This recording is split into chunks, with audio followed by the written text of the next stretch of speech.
Hello and welcome back to Management Snippets. This time over, we will continue our videos on sales techniques. And this time, it's a very important concept, this topic of negotiation tactics used by purchasers, the customer's tactics and how to tackle it. Now, one of the most common tactics that customers use is, keeping the salesman waiting, especially if it's a negotiation meeting. And it's their tactics to keep the salesperson waiting. Now, you can see salespersons waiting at the corridors of purchase departments or at the corridors of the decision maker's office. Secretarial office for long hours, and then normally the sales persons are allowed inside the cabin towards the end of the day. Okay, maybe 5:30 is the office timing is going to end. They will be allowed to enter the premises, this cabin at say 5 o'clock or 5:50. Now there are hardly 15 minutes or 20 minutes or 30 minutes left in the office timing.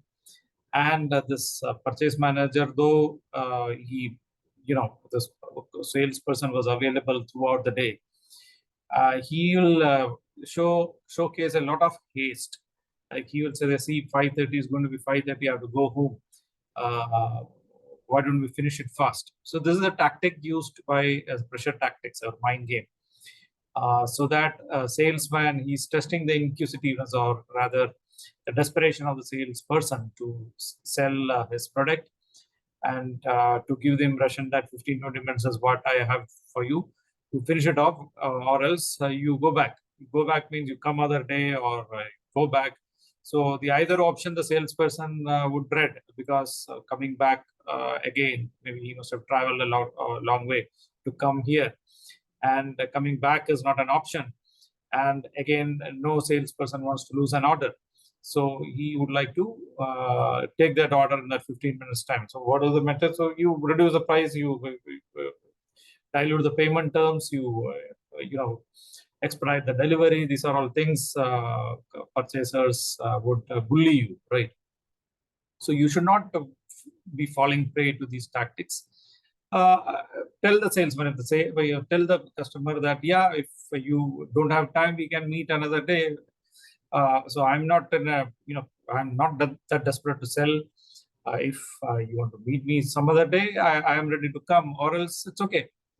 Don't show a desperation. So the moment you stop showing a desperation, the customer will tone down his bullying. He will say that, okay, fine. So this is one of the tactics. So because if you, he may ask you also, is there a train to catch, a flight to catch or something? This has happened to me many times with the customer, knowing that I have to take a flight in the late evening, made me wait till the last moment, so that in my quest to catch that flight, I would somehow make sure that the order is finalized by giving a lot many discounts or diluting on my terms and conditions.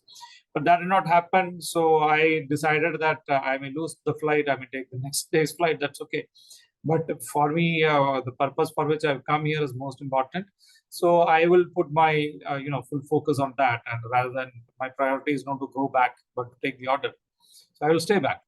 So this put off the customer, and the customer started talking more to me, and then finalizing the way I wanted the order to be finalized. So this is how you can tackle that kind of a haste shown by the customer, either for him to go home, or making sure that you have to catch a flight or something, and then pushing you to a corner. The second tactic that I've seen purchasers use is something called a degrading. That is, especially this happens when the salesperson is at the junior level, and the moment the customer would ask for a better discount or some better payment terms or something like that, and you're not able to, rather you're not budging. In that case, he would say that, why are you making me waste time with you? You don't seem to have any decision-making powers. Make me speak to the decision maker, or you come with the decision maker, or you ask the decision maker to come and meet me. Ask your boss to call me. This is all tactics used to, they will try to degrade you. Okay, when somebody is degrading, they're trying to poke on your self-esteem. And the moment somebody is poked on the self-esteem, to make sure and to showcase to the customer that no, I'm not such a small fry in my organization. I am an important, and I do have powers. The impulse reaction is to give more discounts, saying that, see, I have powers.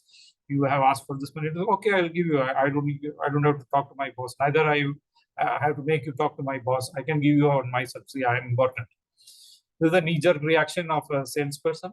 So this is what the customer, you are falling prey to the customer's tactics, right? So you end up what the customer wanted you to do. So this is some other tactics, some which you have to preempt with the customer. So if the customer is degrading you, so be it. So it's okay. But for me, I am my company's representative. You speak to anybody in my company, this is the answer you are going to get. So I may be a junior person. That does not mean that you speaking to my seniors would serve the purpose for you. No, I am as important as any senior in my company. This is what you will get to whatever extent you would in my company. This is what you have to tell the customer. And don't fall prey to such tactics used by the purchasers. Yeah, this was about the negotiation tactics. We'll come back to you with more negotiation tactics and more sales tactics in the future episodes. Thank you so much.